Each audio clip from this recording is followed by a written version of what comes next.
welcoming you, particularly the class on exile interpretation. You have to leave early, I understand, so a good place in the back of the room. So thanks for joining us today. Let me start off by underlining that we acknowledge and respect the Kwame peoples on whose traditional territory the University of Victoria stands, and the Songhees of Kwame, the Samish people, whose historical relationship with this land continues to this day. We will hear a little bit about past injustices today from a slightly different perspective, but before I start off and before I introduce Matt James, let me point out a couple of things. This session will be recorded, so hopefully that's okay with you. We make it available to a small circle of people associated with the Center for Global Studies. So I hope that's okay with you.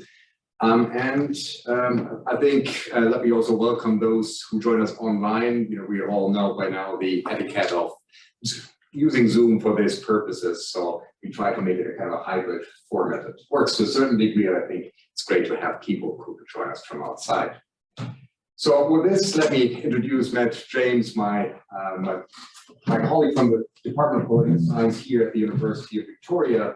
And Matt has worked extensively on the politics of reparation and transitional justice, mostly in the context of Canada, issues of constitutionalism, history of Canadian politics. And, if I'm not mistaken, Matt, at the moment you venture out into also a more comparative dimension in trying to think through how we address past injustices, how the state reacts to this, what impact this has more broadly on society and on politics.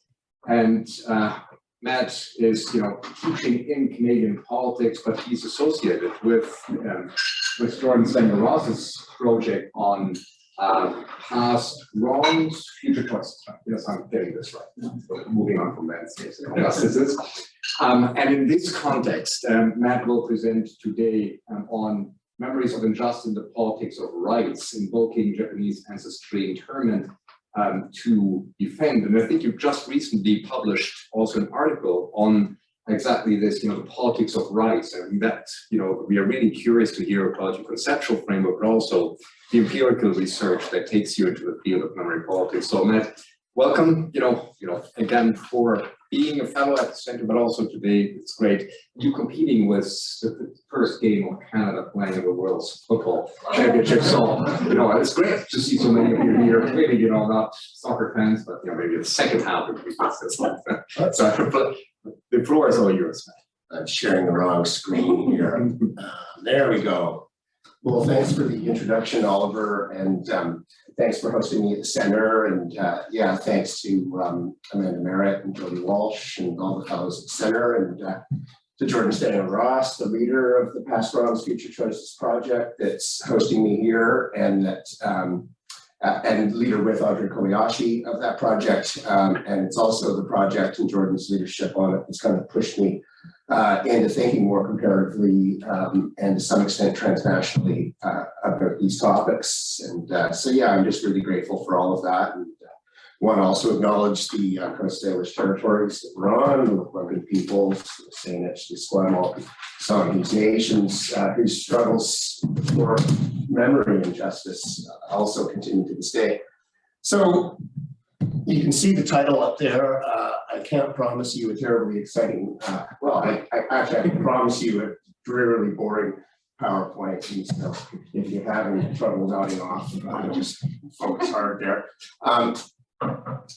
You can see the title. I won't bother repeating it. It's a little bit kind of wordy and work person-like, I guess, but it kind of gets across what I'm going to be saying. I'll start with an anecdote. I was teaching for one of the very first times the day after September 11th. I was green. It was a big class, and I knew that I couldn't just launch into reviewing the different sections of the Canadian Constitution or whatever it was that I was doing. This horrible calamity had to somehow be addressed, and so I asked if the students wanted to talk about it. And all I can remember from what happened afterwards was that a young woman put up her hand and said, "My mom is worried they're going to do to the Muslims what they did to the Japanese." And I could sense general kind of bafflement among the kind of students assembled. But what that intervention of the students allowed me to explain was what they did to the Japanese after the attack on Pearl Harbor, right? And in Canada, a categorical race-based incarceration, dispossession of property, the utter destruction of a community of 24,000 people, complete and total loss of civil liberties, stretching on for 4 years after the war had even ended. So just absolutely massive injustice, incredibly absurd racist response, and something to learn from. And the students' intervention then allowed me to explain pretty easily, you know, not just what they did to the Japanese, but also why her mom was worried that the same thing might be starting to happen to Muslims next, the day after September 11th.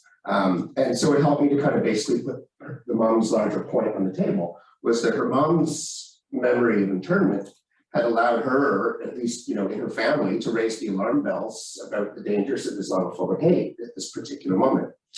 And I was starting to kind of read about and think about what's now called historical justice, and it gave me some faith.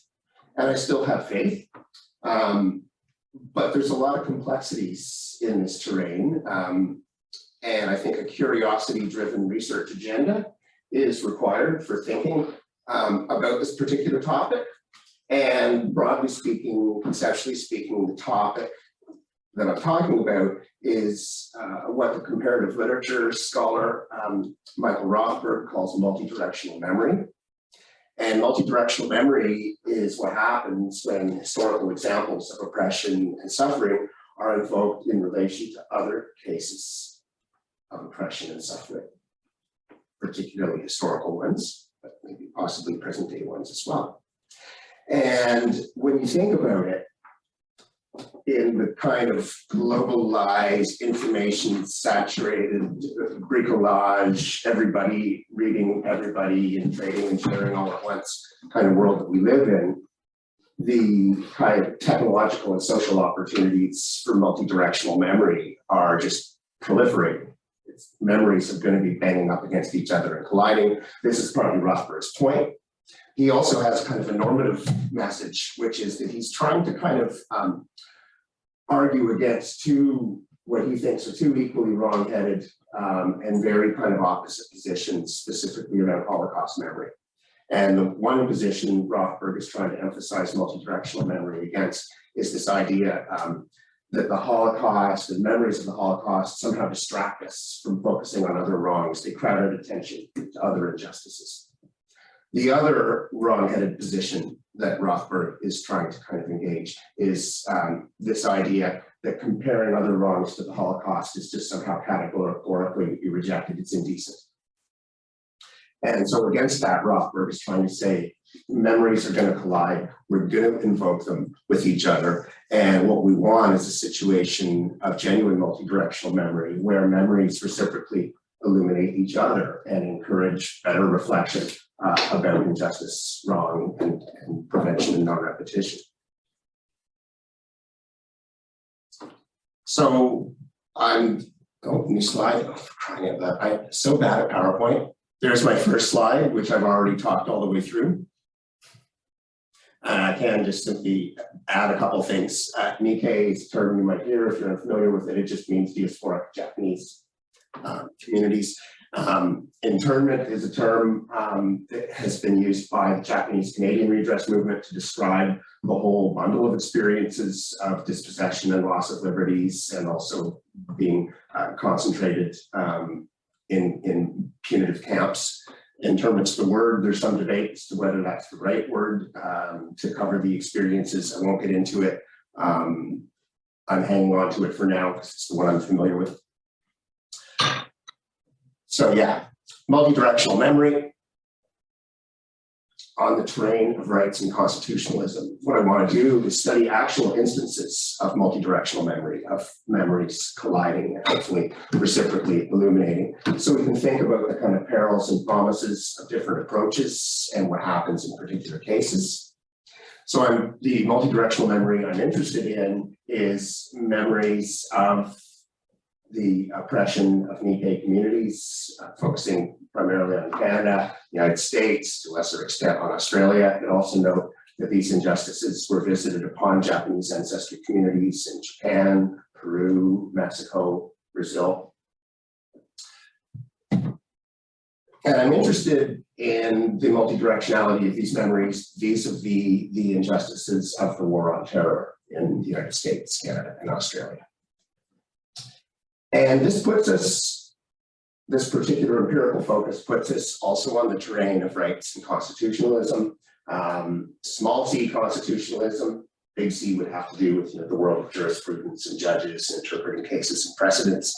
By small c constitutionalism, I just mean the world of public argument about the boundaries of political community, who belongs, who doesn't, what does belonging mean, about distinguishing between the legitimate and the illegitimate uses of political authority, what should the state do, what should the state not do, and also sometimes talking about how power should be organized among different political communities within the state. Public argument about that stuff is the terrain of constitutionalism and rights. And the point doesn't get as much attention as I think it should. A minimally responsible constitutionalism, minimally responsible public engagement with these questions of boundaries of political power, who belongs to the community. This requires active engagement with past wrongs. Arguing about how to organize and use political power ought to be informed by understandings of actual past instances in which the organization and or use of political power has had gravely negative effects.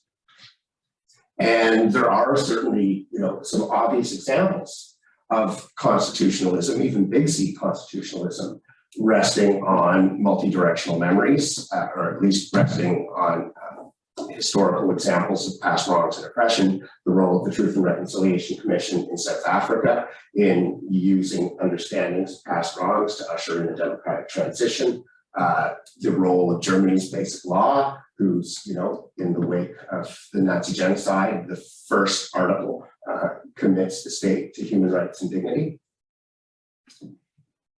Even in a more diffuse sense on the international level, and the work of the sociologists Daniel Levy and Natan Schneider are the leaders on this particular topic, which is their particular topic is how the kind of slow post-war globalization of Holocaust memory wound up building a kind of global constitutionalism.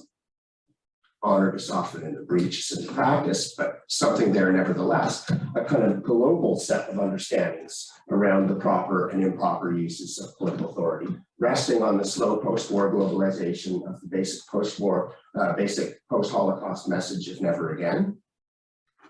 And that was used internationally, right, to build conventions guaranteeing the right to reparation, to build norms against, for example, wars of belligerence and torture. This slow globalization of Holocaust memory to forge a kind of diffuse global constitutionalism resting on never again is also multi-directional because it involves, and this is what Levy and Schneider say, it involves not only globalization, and memories kind of moving around at the abstract and being promoted by global organizations and elites, it involves localization and vernacularization. People in this post-World War II Holocaust-aware context using Holocaust memories in diverse local purposes for diverse local purposes and circumstances, and adapting Holocaust memory and deploying it against particular national wrongs in their own times and places. And I think that something of these multi-directional, globalizing, vernacularizing dynamics are at work and have been at work in the development of memories of injustices against Nikkei communities in Canada and the United States, and have been at work in the successful fight for internment redress in the United States and in Canada.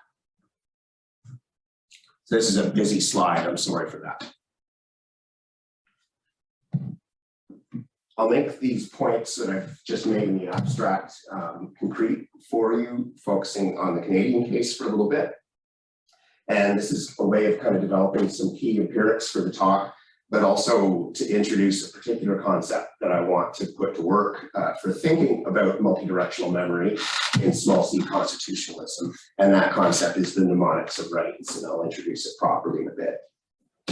So in 1949, the fledgling United Nations with the Universal Declaration of Human Rights kind of engaged in what was probably its first campaign of international awareness raising and nudging. And the campaign was to encourage the signatories of the Universal Declaration to then amend their domestic constitutions to enshrine the principles of the Universal Declaration within them.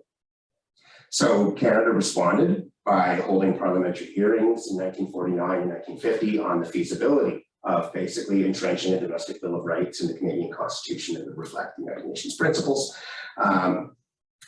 And in fact, Japanese Canadians showed up. They talked about this is 1949, like the camps have just been closed down and maybe in some cases are still open. Japanese Canadian witnesses showed up at these hearings and they talked extensively about Canada's history of legalized racism prior to the war, their experiences of race-based incarceration, the trauma and loss they experienced. I can quote from the National Japanese Canadian Citizens Association, Secretary George Tanaka, and he said that the Japanese Canadian experience meant that Canada needed a Bill of Rights to build, quote, a greater citizenship based on equality for all. The idea was dead in the water. Provincial opposition to the idea of a domestic Bill of Rights meant that these discussions went no further. But the Charter of Rights and Freedoms became the signature project of Pierre Elliott Trudeau, and through a whole bunch of unlikely circumstances I won't explain, the Charter, the idea of an entrenched Bill of Rights was very much on the Canadian agenda from 1980 to 82. Once again, there were parliamentary hearings, and once again, Japanese Canadian witnesses appeared at these hearings, and they vernacularized the global post-war ideal of never again in light of their own experiences, Canadian racism, and in a context in the late 1970s of the increasing salience of Holocaust memory. And I'll just quote from the National Association of Japanese Canadians, past president, Roger Obata, who said, "A charter of rights entrenched in the Constitution to prevent what we have gone through is the least that Canada can do to ensure that such injustices will never be repeated." So the consistency of this never again memory of injustice requires that we do this. The presentation was covered on the TV news. Trudeau needed to kind of cow provincial opponents of the idea of the charter, and getting extensive TV coverage of these hearings with witnesses talking about their experiences of oppression in Canada was central to his strategy. And parliamentarians were moved. They urged, one of them urged that all Canadian school children should study the National Association of Japanese Canadian Brief over and over. Just on the eve of entrenchment, 3 months after the National Association of Japanese Canadian Citizens presentation, this is then Justice Minister Jean Chrétien, future Prime Minister, describing the case for the Charter of Rights. "Our task," and I'm quoting here, "is to recognize the injustice of the past, to say never again shall rights be trampled upon. Our task is to ensure that the enormous evolution of our values is reflected in our Constitution." And in a really kind of interesting and recursive process, Japanese Canadian redress then capitalized on the new post-1992 presence of the Charter, framing redress as the necessary kind of new installment in this long Canadian process of constitutional learning, and the need for a new Canadian constitutional culture that would be based on the ideal of never again through close attention to Japanese Canadian suffering experiences. Now, on the American case, it's different because not overt constitutional politics of amendment in this period, but for the influence of Japanese American injustice memory on American constitutionalism, I recommend to you my colleague on the Pastoral Future Choices Project, Masumi Izumi's work. And the book is called The Rise and Fall of America's Concentration Camp Law, Civil Liberties Debates. Is it here? Yeah. Oh, no, I'm assuming he's here. I was just thinking because I didn't even have the book and I could hold it up, I should have put it on the slide. Civil Liberties Debates from the Internment to McCarthyism and the Radical 1960s. And I commend the book to you quite enthusiastically. So one of the things that Masumi Azumi shows in this book is that from the early 1970s, Japanese American activism was already reshaping American constitutionalism and understandings of civil liberties. In particular, in the early 1970s, Japanese Americans led the fight to repeal a law that would allow the so-called preventive detention of groups. So no evidence needed, suspicion's good, lock them up. And it was understood as a concentration camp law. It was modeled on the internment, concentration, and imprisonment of Japanese Americans. And so Japanese Americans mobilized against the law in a kind of context, a very multi-directional context, and people were fearing that this law might be used by the Nixon administration against Black Power and Red Power movements. And the fight was successful. And so even before the redress of 1988, Japanese Americans had used their experiences to fight against threats to equality rights, due process, right to be freed from unreasonable search and seizure. So these are the kinds of uses and linkages that I have in mind when I talk about the mnemonics of rights. Mnemonics is a fancy word, but even if you don't know it, you're actually familiar with it. Mnemonics just means memory jogging techniques. So all those little tricks you use, you'll put something in an absurd place in the fridge that shouldn't be there to remind you, to put out the garbage or something. Father Charles goes down and ends battle. If you're a musician, right? That's the order of sharps and how you understand the relationships of things. Mnemonics are everywhere. We use them all the time. So the mnemonics of rights is my terminology for shorthand invocations of past injustice that people use to make claims about rights. Studying the mnemonics of rights, then, is about studying the roles of different kinds of memory work in constitutionalism. And through a bizarre concatenation of circumstances, the inspiration in some ways for this concept comes from the Trump defending, rapist defending, really quite odious law scholar Alan Dershowitz and his 2004 book, Rights from Wrongs. And you can let that title sink in, Rights from Wrongs. I think it really encapsulates that mnemonics of rights idea. Engaging with wrongs can give us rights. Remembering wrongs is a way to deal with rights. So this is strangely, it's Dershowitz's point. He sees rights as the outcomes of societal engagement with big, profound injustices. And so the rights that we get from wrongs are the human created tools that we use for preventing repetition of those wrongs. And Dershowitz's examples of wrongs that give us rights, religious oppression, slavery, Nazi genocide. And right in the shadow of 9/11, he adds another, quote, religiously inspired global terrorism. So to understand, Dershowitz's particular intellectual journey here, you should know also that in the wake of the 9/11 attacks, he explicitly proposed this idea of torture warrants. That's his phrase. And what he wanted to do was to legalize the practice of torture so as to subject it to rules and oversight. So how do you get torture warrants from the argument that we get rights for wrongs by thinking about past injustices and making sure we don't repeat them? Well, Dershowitz's point was that if the United States didn't respond to the wrong of globally motivated, religiously motivated global terrorism by rethinking the ban on torture, then even worse threats to rights might follow. So you had to have torture warrants to, learning from the injustice of 9/11, move on to torture warrants, but this is really a way of making sure that another attack doesn't happen and leads to greater sacrifices of civil liberties and so on and so forth. I mean, it's a hell of a slippery slope there.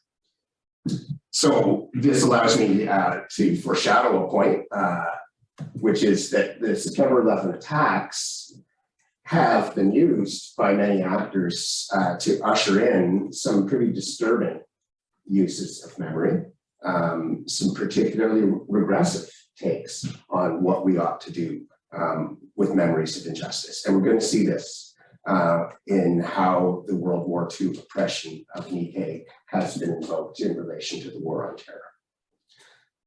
So I'm kind of moving on to the empirical heart of the talk here.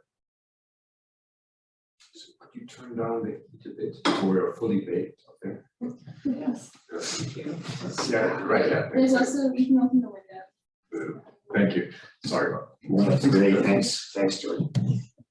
Oliver. that. You're welcome, man. Yeah, so moving to the empirical talk, I foreshadowed the point that the mnemonics of rights is all happy progressiveness, and in the post 9/11 period, seen some particularly disturbing results on this front. But a nicer example, the case of Norman Mineta, who was a Japanese-American internment survivor, redress activist, and Bush's transport secretary. The day after the September 11 attacks, Mineta contacted Bush and stressed to him the experiences that happened to his family, and stressed to Bush that it was so important that this not be the beginning of a cascade of similar impositions of injustice on Arabs and Muslims. And Mineta urged that George Bush go to the Islamic Center of Washington, a kind of prominent mosque and cultural center in Washington, D.C., and make an address to deal with some of these concerns and fears. And Bush did so 6 days after 9/11. Bush went to the Islamic Center and he called Muslims, and I'm quoting here, friends and tax-paying citizens. He said these acts of violence against innocents violate the fundamental tenets of the Islamic faith. And it's important for my fellow Americans to understand that. The face of terror is not the true faith of Islam. Islam is peace. And yet we know that afterwards, Muslims were racially and religiously profiled, imprisoned without due process or charge, deported without cause or due process, and tortured, often under the explicit sanction of the patriot. I mean, at this point, in terms of faith in multi-directional memory and the mnemonics of rights, maybe worse would have happened without Mineta's intervention. Counterfactuals are impossible to answer. What would have happened if I didn't? How do you know, right? But you can study the mnemonics of rights. And I'm going to do so specifically in relation to the war on terror, to kind of get a sense of the field of play, the kind of moves that get made, the possibilities that are there, and the problems that are there.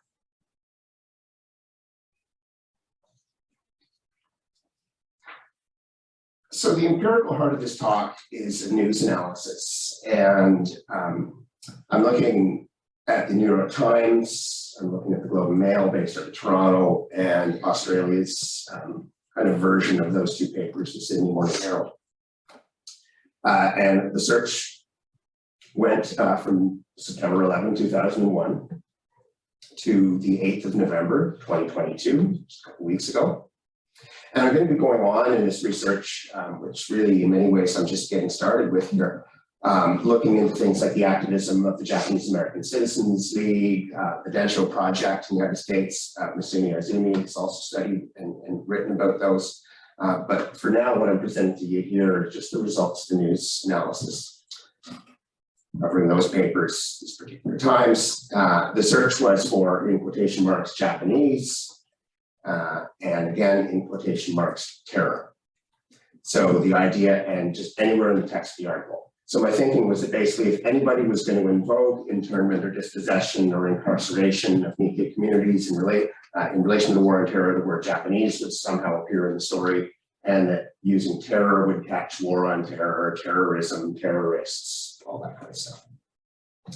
In analyzing the results, I've separated them by time periods. So the immediate post 9/11 period, which I arbitrarily declare to have ended on December 31st, 2001, and the rest of the first Bush presidency, the second Bush presidency, Obama's first, Obama's second, and Trump. Nothing happened under Biden. So the kind of analysis I'm doing, maybe I'd like to say this to students, it's not a critical discourse analysis. People often kind of think that critical discourse analysis is anything that's qualitative that involves words. But critical discourse analysis means you're interested in the kind of syntactical relationships among words. You're looking at word choices to understand how language is mobilized to contest or reinforce power. And I'm not saying it's a bad thing to do, great thing to do. I'm not doing that here. I'm doing something much more general. I'm looking at meaning phrase. Meaning, in this case, what, according to this person speaking or writing, what kind of actions in the war on terror were supposed to, according to that speaker, follow from their recalling of the assault on Nikkei belonging, dignity, and civil liberties in the Second World War? What kind of meaning in relation to the war on terror is being attached to the injustices against Japanese Canadians, Americans, Australians? So it's pretty daunting. New York Times, 901 hits, but you can actually plow through them pretty quickly because there were actually only 50 actual invocations. You get a whole bunch of moot results. So stories about Japan's reaction to the attacks, stories about the impact of the attacks on Japanese stock indexes and corporations, stories about terror attacks in Japan. Surprising number of movie reviews for the Godzilla franchise. It's on and on and on, right? More disturbing, actually, you get a lot of Japanese plus terror hits in stories that compare 9/11 to Pearl Harbor without ever mentioning what the United States did to Japanese Americans or what Canada did to Japanese Canadians after Pearl Harbor. So that's kind of interesting and concerning itself. So I'm just going to share some select findings with you, pulling on a couple of things that I think are most significant about what I found. And just right here, I'm just focusing on the New York Times in the immediate post 9/11 period. So the dominant invocation, and I put them in italics just so you can know how I'm kind of coding things here. The dominant invocation in the immediate post 9/11 period was what I call a non-repetition warning.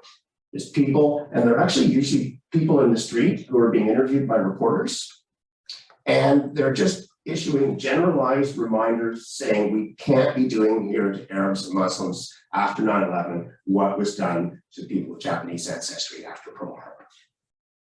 This is a really interesting period. The Australian feminist pacifist writer Kathleen Gleason has a book about Australia's war on terror discourse, and she calls this period the discursive abyss. That it was a time of great confusion, even uncertainty about who the perpetrators were. There was a policy vacuum. The political forces were completely disorganized. It was just a really strange time. So I find it interesting that the dominant invocation in this disorganized, worrisome, kind of strange time was actually a generalized reminder, let's not be doing to the Japanese let's not be doing to the Muslims what we did to the Japanese. Once that immediate discursive abyss period was over, and the Patriot Act was on the table as a piece of legislation to debate and discuss, everything changed. Internment invocations increased, and they became more policy focused, so they tended less often. There were still, you see 4 out of 17 of them in the rest of Bush 1 were non-repetition warnings. But they did become more policy focused. A lot fewer people in the street being interviewed and quoted, and a lot more op-eds from academics, law expert columnists, and stuff like that.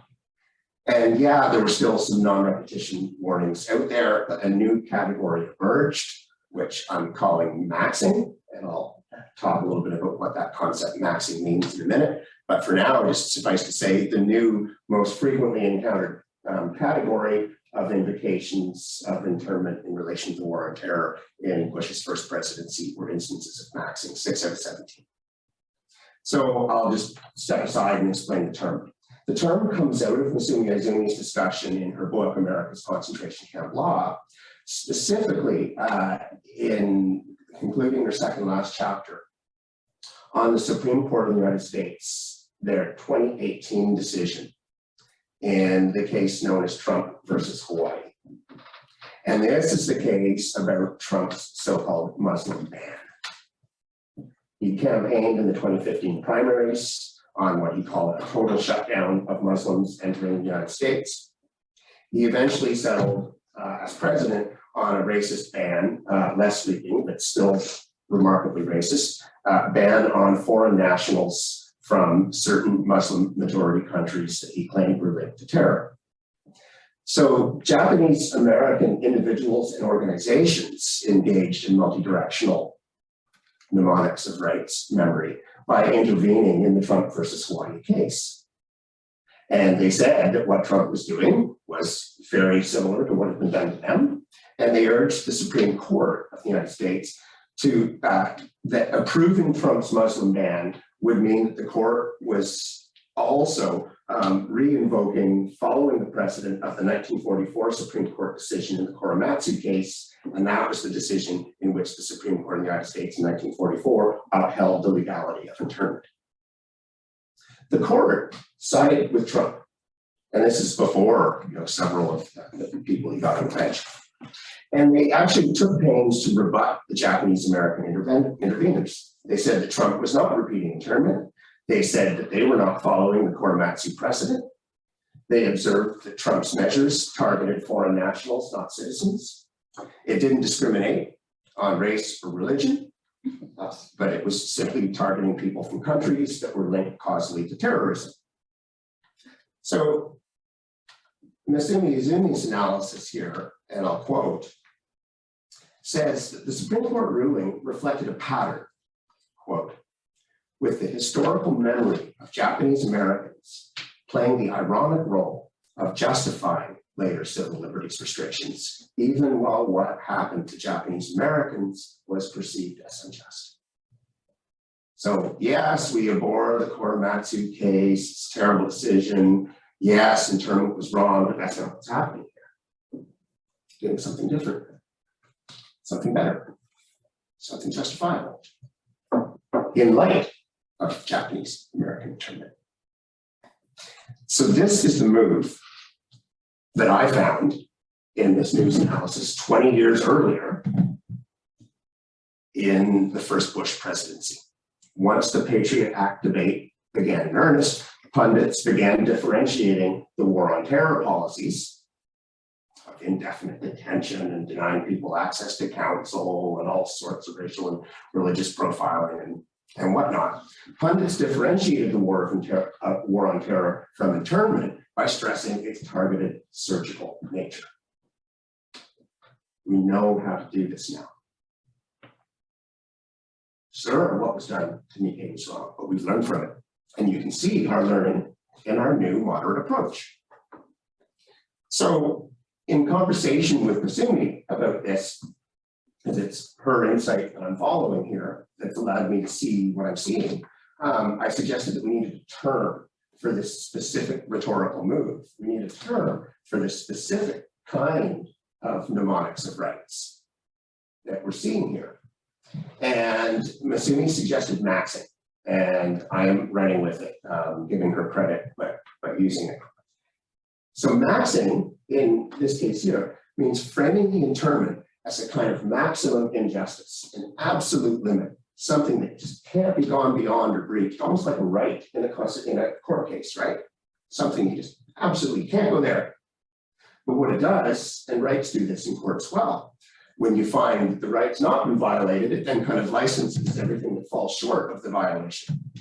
So it allows the speaker to position anything that they can plausibly claim has fallen short as less worse, better, maybe even good.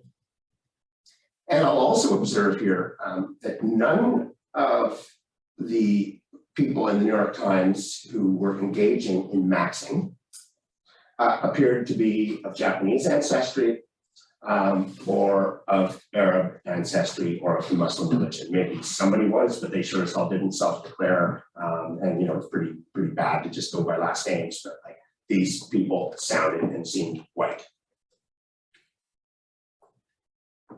And it makes sense. It's hard to imagine, you know, a Japanese American in the days after the 9/11 attack running around saying, you know, they did some really bad stuff to us, but I think some kind of lesser stuff would be good. It's just not the way survivors tend to mobilize injustices. So you need an example of mapsing. Michael Ignatieff, boy, Canada dodged the bullet by not electing that guy. Writing in the New York Times in 2003, he said he was concerned about detentions without charge or access to counsel, but he said he had bigger fears.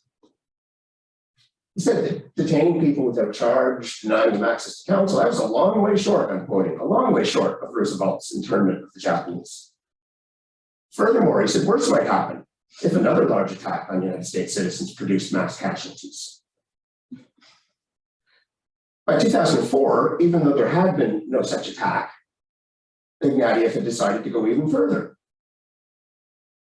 Certainly, he said, internment was shameful, it's his word, but, and I quote again, lesser evils, and that was actually the title of the piece, lesser evils than internment should be considered. And he specifically had in mind indefinite detention and coercive interrogation, torture. That's maxing. Internment's awful, I abhor it, but we've got some new shiny stuff here that falls well below that threshold. We can do it. They're lesser evils. So it's weird, the contrast between the immediate night post 9/11 period, where the dominant reaction I found were people issuing warnings of non-repetition. Let's not do what was done after Pearl Harbor.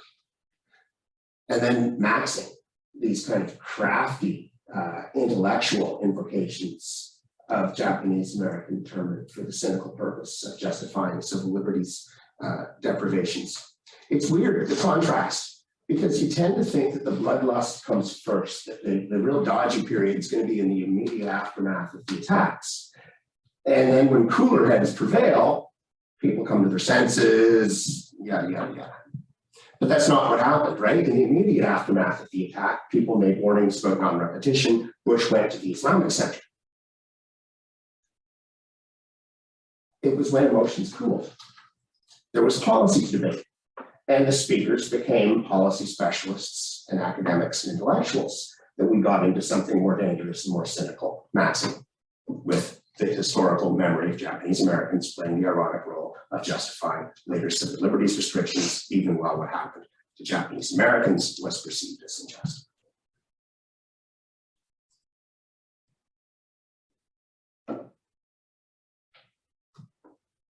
It will probably relieve many that I have relatively less to say about the second Bush presidency, the second Obama presidency, and relatively less to say about the Canadian and Australian cases, just because of the sheer differences in terms of the volumes of empirical material we're dealing with.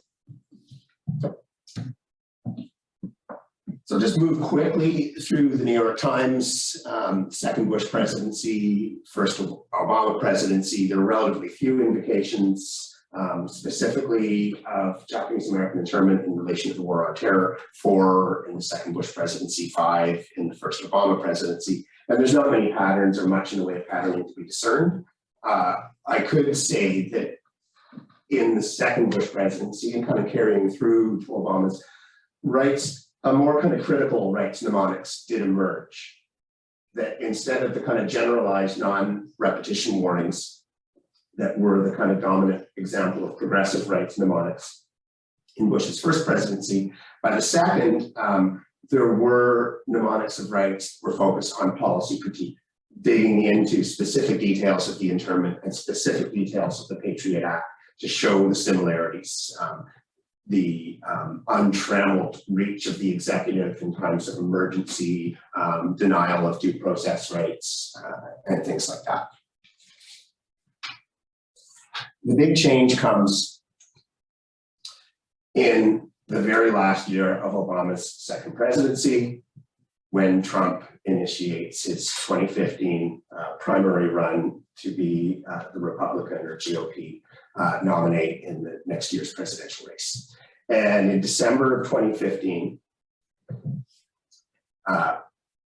Trump proposed, quote, a total shutdown of Muslims entering the US. And so this has an immediate effect. The last year of Obama's presidency featured almost as many invocations of internment in relation to the war on terror as the final 3 years of Bush's first term, when like you were immediately in the shadow of the attacks and debating the Patriot Act, for crying out loud. So you had 13 in the last year of Obama's presidency and 14 in the last 3 years of Bush's first period in office. That's pretty stunning. Quite distant from 9/11 by this point. There's been no new emergency or precipitating development that could prompt the return of this kind of discourse. It is just simply the political opportunism of an authoritarian tyrant. 6 of the 13 invocations, see on the last line of the slide there, 6 of the 13 invocations in the last year of Obama's presidency invoked something, that you never really would have thought that you'd see. The actual invocation of Japanese-American internment as a positive precedent, as something that needs to be done again.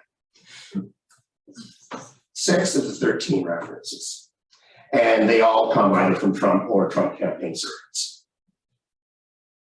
And their basic point, right, the right to mnemonics of these characters was like crimes of war require extreme measures. We're in a time of war now, we were then. The US has used extreme measures before. We know they work because we won the war. And something that seemed particularly dear to Trump was that the president who initiated the internment, FDR, Franklin Delano Roosevelt, was remembered positively.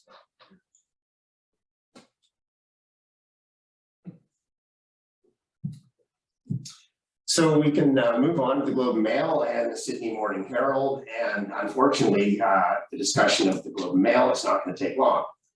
If Canada had a robust multi-directional memory, mnemonics of rights debate about our war on terror that was influenced by understandings of Japanese-Canadian dispossession and internment, it sure as heck did not happen in the Globe and Mail. It's important to know the Canadian Anti-Terrorism Act, still in force, allows secret evidence. It allows so-called preventive detention, like locking people up without an actual guilty verdict or even a criminal charge. Dramatically expanded surveillance powers for police and security agencies. And in terms of practices, it certainly involved racial profiling, religious profiling, the outsourcing of torture, as anyone familiar with the Maharara case would know, and kind of a general growth of militarized policing of the sort seen, for example, in Wet'suwet'en country. So despite all of this, and despite the great prominence in some ways of Japanese-Canadian internment and redress in Canadian constitutional discourse and memory, the examples I gave you at the start of the talk, right there at the birth of the Charter of Rights, first ever Canadian political apology and everything, you see all these practices, but you don't see in the Globe and Mail Canadians recalling internment to criticize these practices. So there's only 9 instances of invoking internment in relation to the war on terror in the Globe and Mail between 2001 and 2022, and most of them focus on Japanese Americans and the American Patriot Act. Even worse, long before Trump, we find in the Globe and Mail the first invocation of internment as a positive precedent for what ought to be done in the war on terror. And this comes from the typewriter of the Globe and Mail columnist John Ibbotson.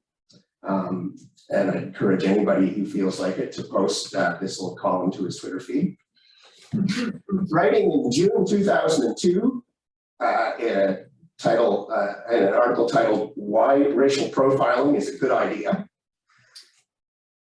Ignatieff argues for racial profiling, invokes the internment to do so, and takes a remarkable attack on the idea of redress. And I'll quote here.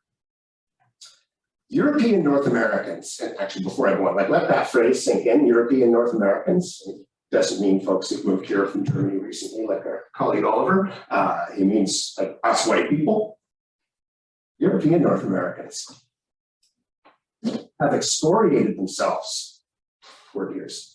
For the evils committed against Japanese North Americans during the Second World War, they even excoriated themselves. For the evils committed against blacks since the days of the first slave boats, against Native Americans since the days of the first white settlers, they have apologized and offered redress and continue to debate whether they have done enough. So what conclusion follows from this horrible excoriating? Abandon political correctness. And his conclusion, and if anybody remembers Barry Goldwater, that was the Republican candidate whose slogan was "In his heart, you know he's right," and his opponents ridiculed him with "In your guts, you know he's nuts." This was the Trump before Trump. And so he concludes, I kid you not, with a paraphrase of Goldwater: "Extremism in defense of public safety is no vice." So if you want to see what racist authoritarianism in the immediate aftermath of an attack looks like, John Evanson is example number one. There's only 3 cautionary invocations of Japanese Canadian internment in the Globe and Mail in that 20-year period. Australia can dispense with even more quickly. There's no examples of remembering anything that Australia did that was unjust to people of Japanese ancestry in discussing the war on terror. Like Canada and the United States, Nikkei and Australia were subjected to the policies of incarceration, dispossession, deportation, and the war on terror in Australia has shaded into a remarkably aggressive war on refugees in general. So you get 211 hits in the Sydney Morning Herald, a lot of them are moot. Only 2 of them dealing with internment, and they're both from American writers talking about American internment and the American war on terror. Instead, a lot of the items that you get that are at least vaguely relevant that have Japanese terror in the story revisit Japan's World War II attacks on Australia to remind Australians the United States saved Japan or saved Australia then, and so Australians must stand with the United States in the war on terror now. Kathleen Gleason's book on Australia's war on terror, I went there to kind of supplement this preliminary research. She's got a chapter on resistance discourses in Australia's war on terror, and I can report to you more broadly that there's no examples there of Australians using any Australian historical injustice to argue against Australia's war on terror. Instead, they tend to stress Australian positives, traditions of equality, a fair go for all. So if you're opposed to the war on terror in Australia, you'd say, you know, we're Australian, we're for a fair go for all, this doesn't go along with that, so it's bad. And this generally fits with the relatively low profile of redress politics in Australia. They're in the World Political Apologies database maintained by some colleagues at Tilburg University. If you look up Australia, you'll find that the only apology Australia's ever issued for an act of racism was the Stolen Generations apology for abducting Indigenous children and placing them in white families, but it's never apologized for any other act of racist injustice. So, Matt, can I just offer my students full authority that they need to get to another class? You guys can go now at the end of our class. Actually, you can stick around. You're welcome to stay, but you're also committed to take off. Thanks for coming.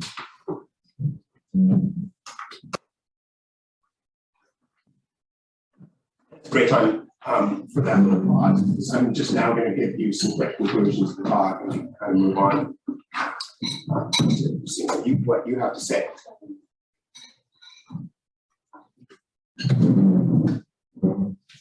So obviously, like further research is necessary. It always is.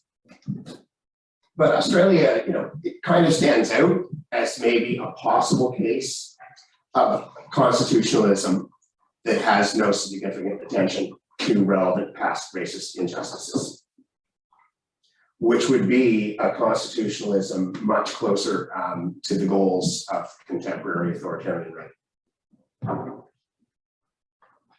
Canada is an interesting case because, you know, it's a moral superpower, which is not a good thing to be, right? Like I saw an American political scientist call Canada a moral superpower. He was not complimenting us. And we certainly have many apologies and many redress policies.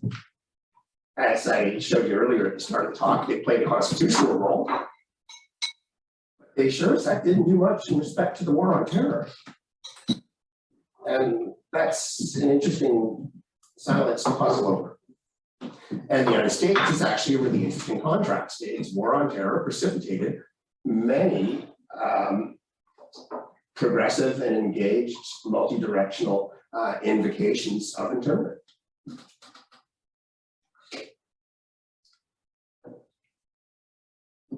I guess as an aside, I'd say against radically social constructionist takes on memory that treat memory as a kind of invention of tradition, fabrication.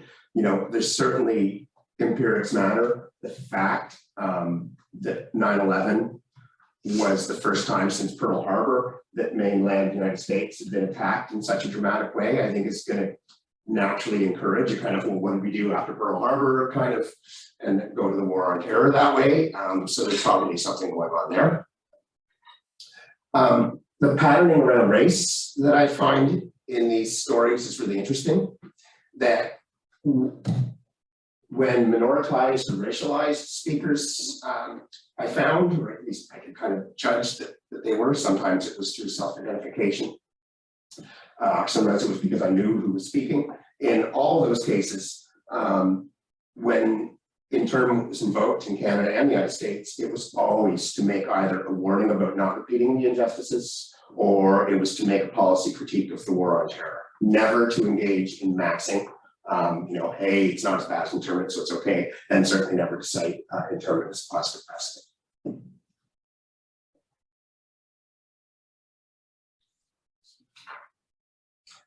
So it matters who's speaking in the mnemonics of rights, which actually shouldn't be that surprising, but it bears repeating. So my next conclusion is just a bit more complex. I just want to set it up by just saying there's a real discordance between how apologies in the internment apologies in the United States and Canada have been framed and the actual causes of the injustices. The official framing, and I just quote from the United States apology, 1988, was that the internment was caused by, and I quote, prejudice, war hysteria, and failure of political leadership. The historians of the injustices, including Sidney Azumi and Jordan Stanger Ross, have shown us that the wrongs of internment were not spontaneous responses to war. They came on the heels of decades of legalized racism, the exploitation of Asians as second-class citizens. United States diplomacy encouraged anti-Japanese discrimination across the Western Hemisphere from the early 1930s. This was not just, you know, Pearl Harbor happened, people woke up and turned on, people of the country happened to do it. So there's this contrast. The reason I'm making this point is I want to stress this contrast between the kind of folklore of war hysteria and prejudice is the problem. The folklore that the danger comes when some kind of sudden threat meets with hot emotions. It's not the whole story with internment, and it's not the whole story with 9/11 either, right? Recall that the immediate emotional reactions invoking internment in relation to the war on terror that I found in the search were not about bloodlust. They are about the opposite. They're about preventing harm. Invocations became more dangerous in what should have been more sober and reflective circumstances, and from people who should know better. And this kind of makes you recall the Frankfurt School on bureaucratic evil or administrative racism, which stresses the grave danger right at the heart of so-called European Enlightenment, the grave danger from the respectable worlds of policy, technocratic expertise, cool, unemotional, cold reason. And so I cautiously kind of suggest here when it comes to a mnemonics of rights, focusing on never again, we really need to try to go beyond that prejudice and hysteria framing of the injustices to really emphasize the role of expertise, planning, and calculation in injustices. The last conclusion here is that the trajectory of the mnemonics of rights that I've presented to you here today overlaps with the far-right war against the idea of regretful public history. And make no mistake, the politics of redress and apology is an absolutely central target of the far right today. The Proud Boys motto, right, is that white men should refuse to apologize for creating the modern world. Conservative leaders, when playing to the base, compete amongst each other to be the most unapologetic conservative. Mitt Romney's book that he issued before his campaign was called Without Apology. He had to apologize for taking a family trip with his dog strapped to the roof of his car. I digress. He told this anecdote about having no room in the car and they tied their dog to the roof, and he was unaware that people might kind of be concerned about that. But we have this far right war on the idea of regretful memory. Nothing triggers the far right like apologies. Even more seriously, in terms of a war on the idea of public debates that are informed by memory and history, demagogues like Putin and Trump, they wage war on the idea of historically informed public discussion. Timothy Snyder, the Yale historian, writes about this as an example of what he calls the politics of eternity, where there's no lesson you can ever learn from anything because we always live in an eternal present, where the nation is always under attack, its enemies despise its greatness, and there's only one lesson that can be drawn, right, from this eternal nature of the threats against the eternal greatness, is that you need manly vigilance against this kind of constant parade of interchangeable enemies. So in terms of the mnemonics of rights and their role in constitutionalism, this is the kind of trajectory that I've observed, you know, from kind of generalized never again to crafty uses of maxing to the invocation of internment as positive precedent. And I just note that it overlaps with what I see as a kind of a broader global constitutional struggle between two ways of handling the uses of political power and the boundaries of political community. In some way historically informed, in some way introspective, or absolute politics of eternity, let her rip.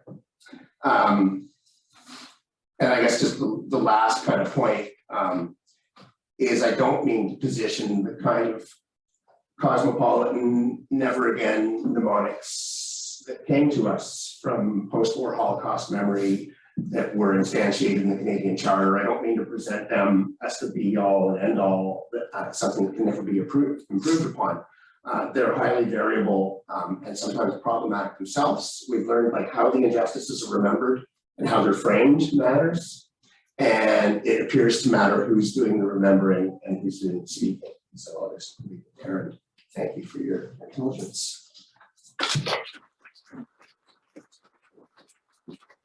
Thank you, Matt, for bringing this exciting and truly innovative approach to memory politics to us. You know, I wish Michael Rothschild would have been here, you know, to hear, you know, what you can do actually with the framework that he supplied us with, and you know, things through also contemporary politics through the use of memories.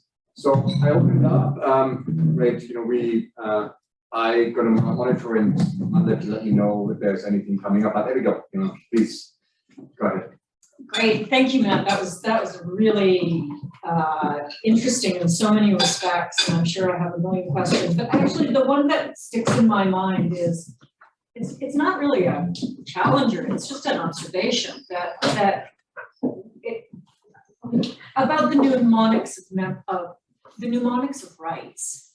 So one of the things that I felt a little nostalgic about, like really the nostalgia of people caring about rights.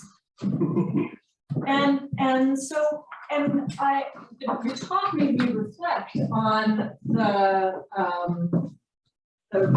underlying problem that might be here, and I'm wondering what you think of this, which is that what 9/11 did, and certainly the American reaction to 9/11, and the fact that experts like Michael Ignatieff came out in favor of torture, that Ibbotson had that vicious, heinous, I mean, these are well-known things.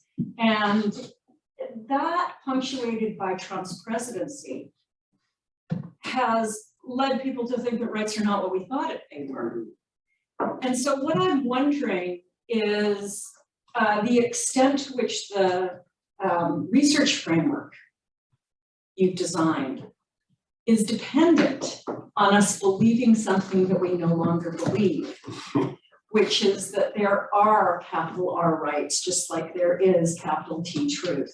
And that's just not what anybody, and that's a belief of an era that is past. Big questions come first. I mean, Snyder's book sounds really interesting, but It is highly recommended. Your observation makes me think of playing air guitar. You know, like, yeah, there's no band and there's nobody watching. You just kind of have to believe, right? Because otherwise, what are you doing? Is this air guitar? I'm gonna have to think about it. I think that absolutely the framework is dependent on believing that rights and truth matter. And I wonder what kind of difference would make actually kind of foregrounding that is a position of belief that is itself kind of problematic, and maybe a different, more hard-headed kind of framework would be required. But nevertheless, it would just be a really interesting discussion. So yeah, I won't babble on about it, but I'll thank you for it and use it. And I guess just to push back a little bit, because we need hope, right? An anecdote.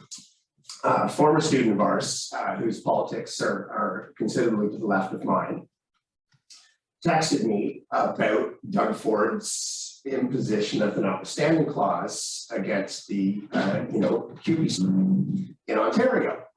And of course I'm against the bloody notwithstanding clause and Doug Ford and with the unions and all the rest of it. But I texted the students something along the lines of like, and from the kind of position you're talking about, like, oh, this is bad, this is a done deal. And I outlined all the reasons why I thought that using Section 33 was a really crafty move of Ford's. I thought that it would really actually play well against the context of the Emergencies Act and the parents being mad about kids in school. And I thought the union was walking into a big bad trap. And of course, former students, solidarity forever, let's get out in the streets and defeat the fascists, right? Well, he was right and I was wrong.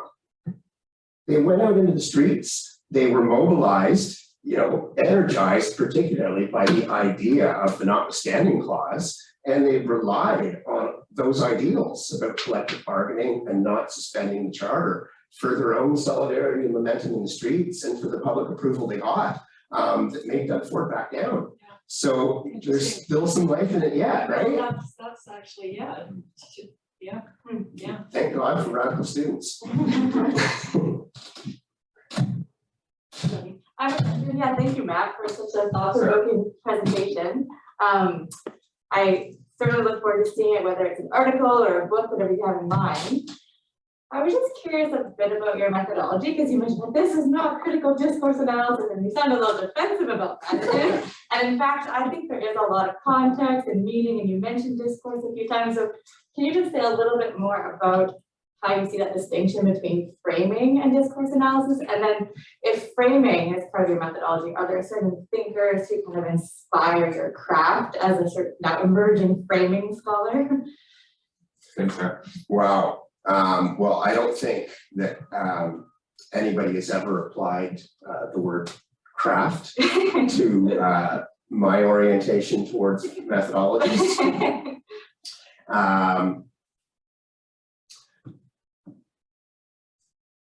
It's just not a critical discourse analysis in that I'm not specifically looking at linguistic, syntactical, or grammatical choices and how specific mobilizations of language, qua language, work in terms of understanding the nature of the mnemonics of rights that we might be encountering. And so it's interesting that sounded defensive, probably because I haven't given enough attention to the issue. And so it's one of those little bits in the talk where you kind of move quickly and hoping that Sarah Reed doesn't ask you a question about it.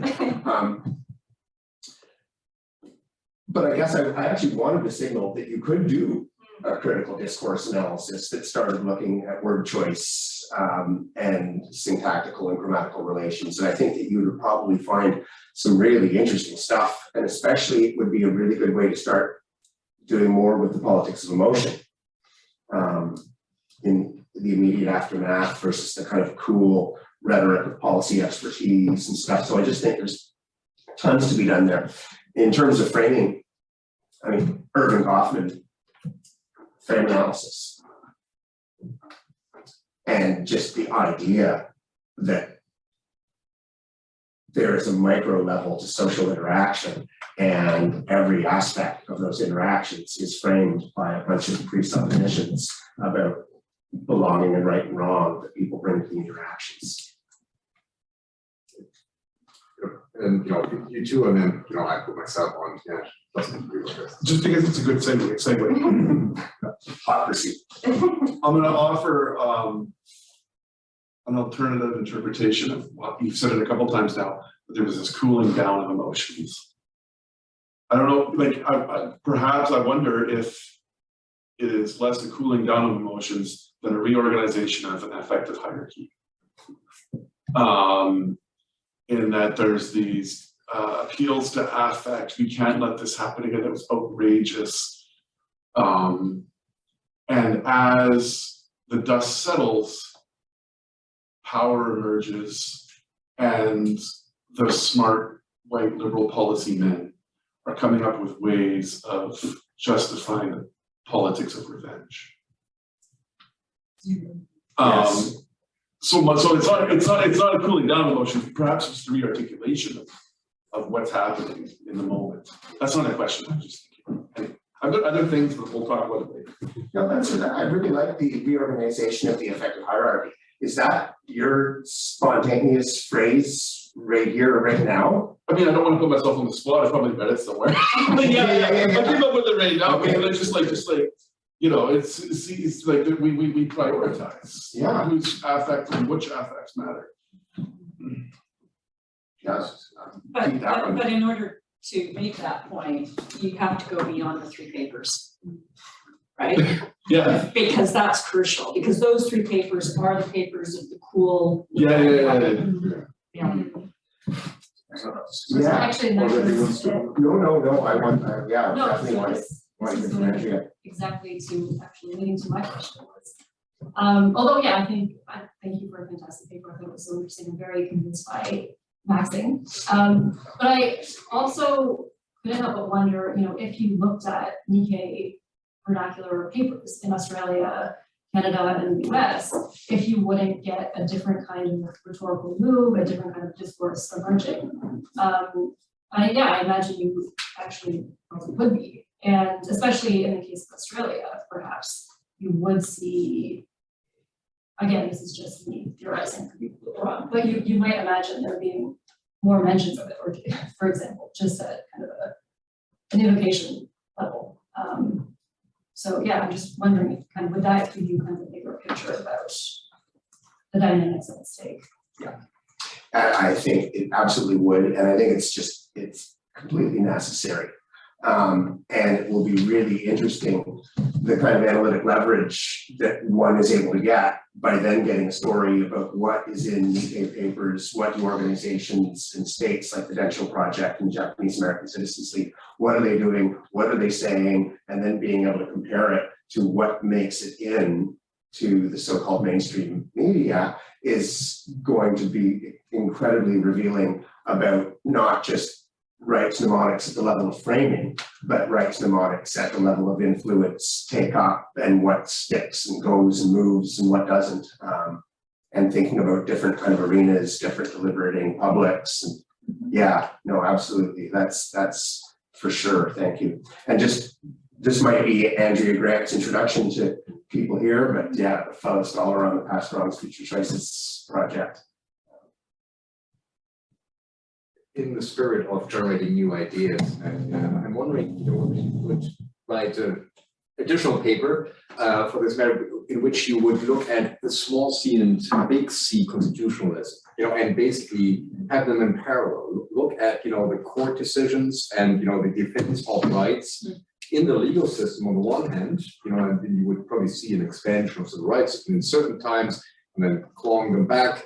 And then, you do discursive analysis and, basically, see whether one pushes the other, right? Or, the interactions between these two, and then come to a, probably a very sober assessment in the end, right, of how robust these rights are. I'm just wondering, so since it is also your field, this the big C kind of constitutionalism, would be interesting to see this in parallel. That's really, every single suggestion has just been fantastic. Where's like the crazy audience member? It doesn't make any sense. We leave them to the end. So maybe they have. Oh, maybe they're I there. think the That's not what Matsumi meant. No, I'm sorry, I don't have a good response to what Oliver's saying, except to say I just think it's a great research suggestion, and I would look forward to following it up. And I think that in terms of like the Past Wrongs, Future Choices project, Eric Adams, law scholar at the University of Alberta, probably would, his scholarship would be a place to go to start thinking about this, because he has, I think, written, and just as an aside, one of his observations is really interesting that in America, in the United States, for example, the Korematsu case, it lives on as what Adams calls an example of the anti-canon, like bad constitutional law, awful, like actual Americans learning from specific past Supreme Court decisions. And in Canada, there isn't really that, there isn't an anti-canon in that kind of sense, that there's equivalent decisions. Yeah, I know, we can think of a couple cases, but they don't loom as large in Canada as Korematsu does in Maybe Mm-hmm. it's states. also they're not taught in law school, so that if you're a law student in the United States, you will learn the anti-canon as part of legal training. Yeah. Right, That's Eric's claim is that in law schools in Canada, you would never know of the equivalent cases. That's right. And so, and that would then, that contrast would map the big C constitutionalism onto the small c, and recognize like the really, still, despite all the apology and redress, the remarkably self-satisfied and non-introspective uses of historical memory in Canada when it comes to the hard issues of rights and liberties. Lisa, is you starting your camera an indication that you would like to raise a question? No? Okay. No, it's not Oliver. I just I thought I should make my presence known. Okay. Good enough. Great talk, Matt, but that's hardly any surprise for me. I'm wondering, for your project, you're looking at the memory of Japanese internment around the world, but do you already, have a sense of what is driving, when does memory come up, right? For example, 9/11 would be this kind of cataclysmic environment in which, these memories of past injustices come up, being used, reframed, and so forth. But do you see this in other countries as well? Not necessarily related to 9/11, but this is one of those crucial moments in 20th century history that people then invoke, right? It will be interesting comparatively in different cultures and national contexts to see how and when this appears. Yeah, no, I think Matt's work is our first foray into something like that. With this, our other work has more been tried to compare in less temporally specific ways across the different cases. Yeah. Fascinating. Yes, I